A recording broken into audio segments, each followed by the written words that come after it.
Katuyugan sa Mandaue Children's Choir, gipakita sa mga tinun-an sa Children's Paradise Montessori School ang ilang talento sa pagkanta sa gihimong harmony concert ni adtong Sabado ubos sa pagtudlo ni Maestro Dennis Gregory Sugarol.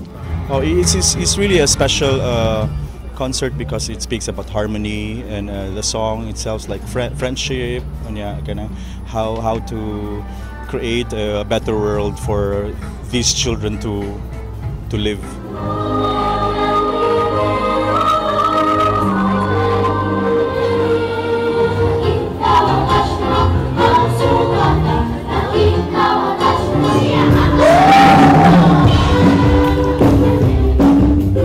Happy because I know these children have potential, any children for that matter.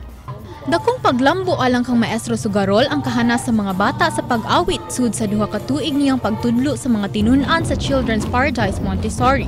Masaligon si Sugarol nga mo'y voice coach sa inilang Mandaue Children's Choir nga mahimo nang musangka ang mga tinun-an sa Children's Paradise Montessori School Choir sa mga kompetisyon. Sa makarong Hunyo diin moapil ang mga tinun-an sa Second Asian Cantate Choral Competition didto sa Hong Kong. We will work hard for this because we have the entire summer to work on this. So you will just be amazed how the children will transform after the training, the summer training.